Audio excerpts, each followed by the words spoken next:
Judite. Contos do Imigrante, de Samuel Havert. Mansamente. Do mar, a brisa enfunava o cortinado branco, agitando as franjas das poltronas. Sentou-se. A criada pediu-lhe que esperasse alguns instantes. Em outra ocasião, varreria com os olhos as paredes e os móveis pesados. Acharia engraçadas as figuras barrocas emolduradas em mau gosto. Sentiria os fios macios das molas que cederam seu peso, recolhendo-se em convexa superfície para acomodá-la. Hoje, impossível. Tinha medo que lhe ouvisse as palpitações ou que o arfar dos seios despertasse atenção.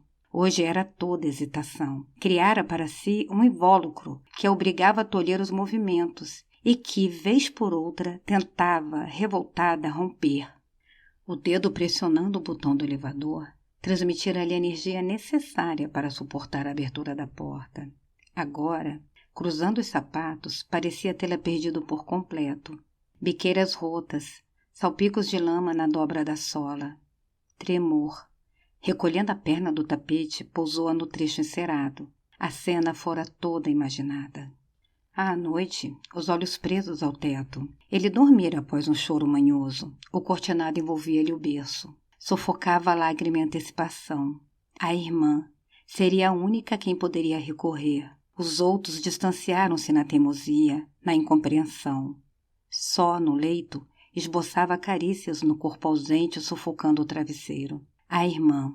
Poucos anos as separavam. Por certo, não esqueceram os sonhos mútuos à vidraça em dia de chuva, ou ao dormir no quarto comum, as confidências trocadas. Rodeado por 2 pratos, o retrato dos pais, de braço, sorrindo, surpreendeu-a com a expressão de conforto e amparo.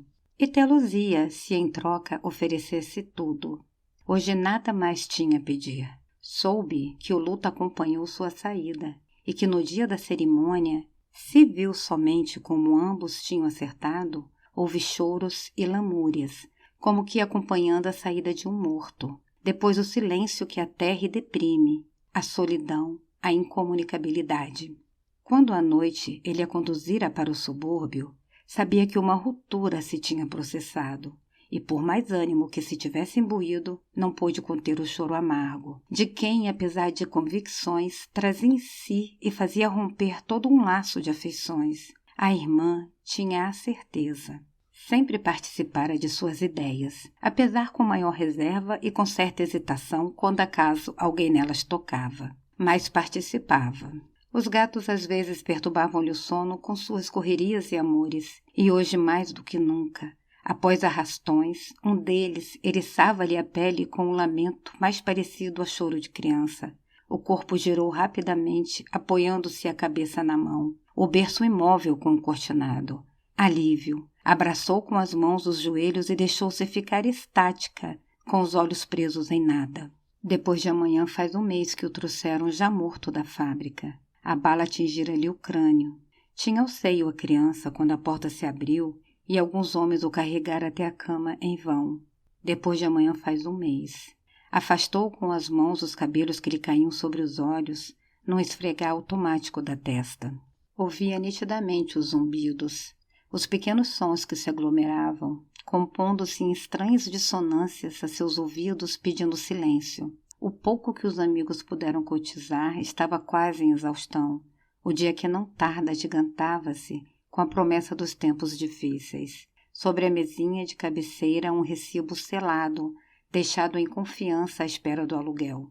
Os outros, amortecido o sentimento pelo tempo, davam mostras de impaciência. E em seu interior, um fio entupindo a laringe, enrolando-se na língua e prendendo-se nos interstícios dos dentes, que cismavam em se pressionar mutuamente, como a medo, para que não escapassem coisas não sabidas. Trabalharia, não há dúvida, nunca se amedrontara com tal ideia.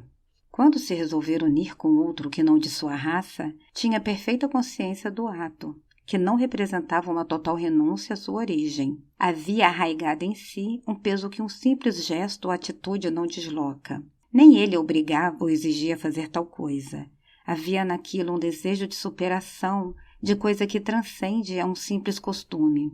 Sabia difícil a compreensão. Mas, ato praticado, julgava-se pura inconsciência, que sabia amadurecida. A hesitação vinha-lhe do berço. E ele, 2 meses e 2 dias. Seus olhos, por certos, não gravaram as feições do pai, nem o timbre da voz lhe ficara nos ouvidos. Estava completamente isolado, sem raízes ainda que lhe pudessem marcar os passos.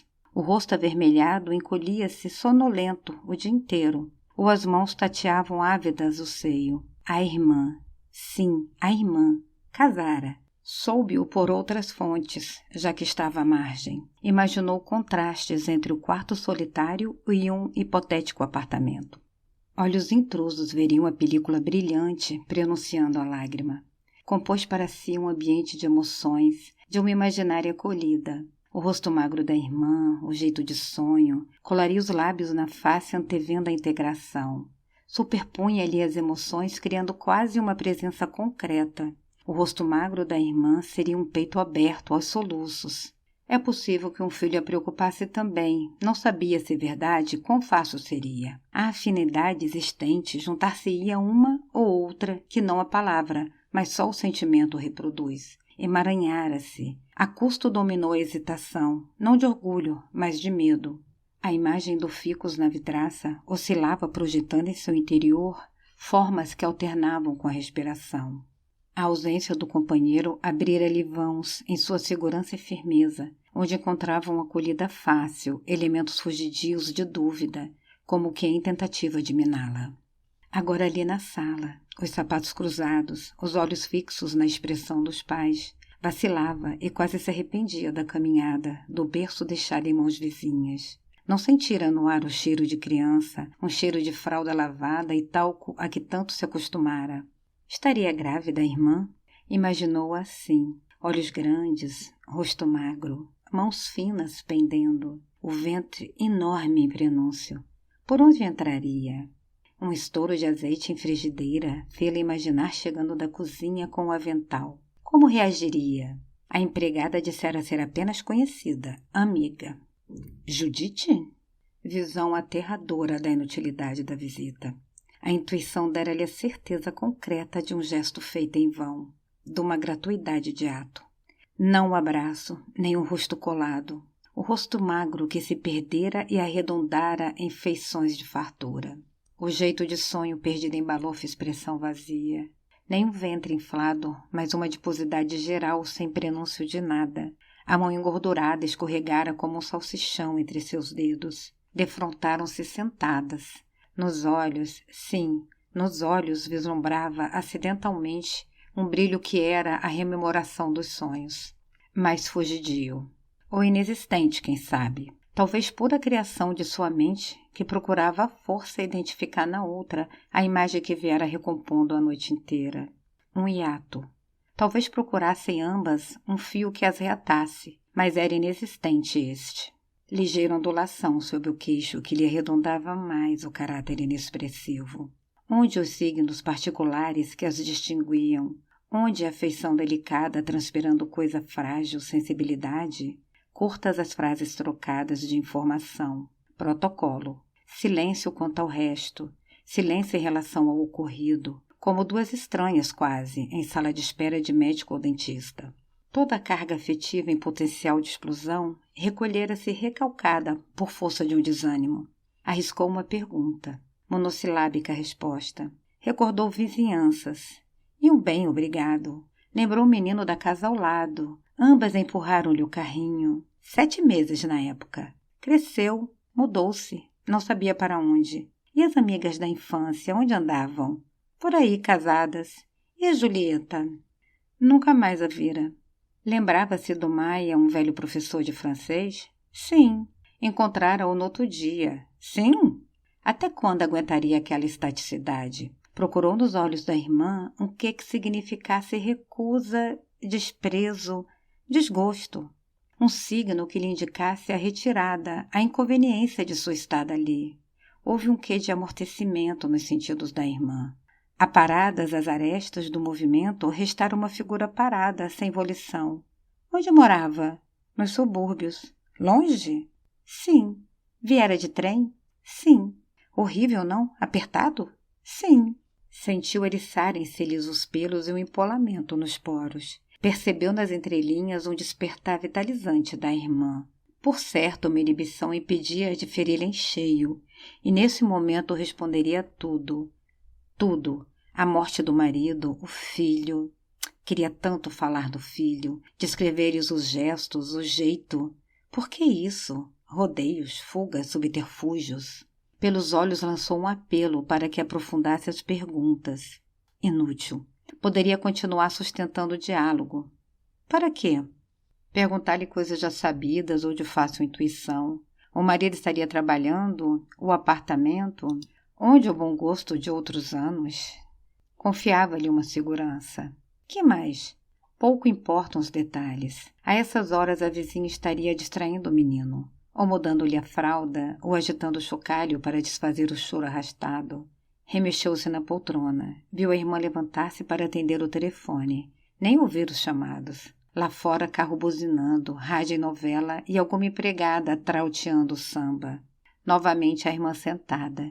Queria tomar alguma coisa? Não, obrigada. Saíra apressada pela manhã. Dera o seio ao filho e esquecera de comer. Ou não se importara. A pontada de fome já estava sentindo subir-lhe do estômago. Lá embaixo compraria qualquer coisa. Uma fruta. Papai? Tivesse ido embora mais cedo e não teria a decepção da pergunta sem eco, do jeito contrafeito de quem tocara em tabu. Nenhum movimento por parte da irmã, nem de distração aparentando não ouvir. Mas de frente, os olhos nos seus, via nitidamente sua imagem na pupila apesar da distância. A ruga do queixo ondulara, como quem engole em seco. Não queria odiar, mas a carga afetiva transitara de polo. O passado ela não o destruíra. Tinha à sua frente alguém que perdera, tinha a certeza, a vida. Errara. Entrara em local onde o tempo estava morto e onde não a compreenderiam mais. Estagnação. A porta fechou-se após uma fria despedida. Novamente, como salsichão, os dedos engordurados escorregaram entre os seus. Ao chamar o elevador, pressentiu um soluço surdo de quem se arremessa. Como um letreiro luminoso, os números se sucediam, no acende-apaga até se fixar. A mão na tranca. Esperava. Estertor final. A precipitação que seria reconhecimento de erro. A cigarra soava no carro. Alguém impaciente esperava o elevador. Contou alguns segundos. Abismou-se com o silêncio quase simultâneo da campainha e do choro. Vazio completo. Na descida havia um rumo traçado. Impossível negar o passado. Sabia, porém, que impossível também é o retrocesso. Amanhã levaria o filho à circuncisão. De resto, saberá conduzi-lo de modo a lembrar o pai morto e a compreendê-la. Ao ser golpeada pela brisa, sentiu uma alegria infantil de quem descobre mundos novos numa velha caixa de sapatos. De quem, apesar do luto, redescobre pequenos detalhes alegres no ambiente cinza que o cercava. Agora o trem, o seio pronto em oferecimento, onde ele mergulharia para mamar.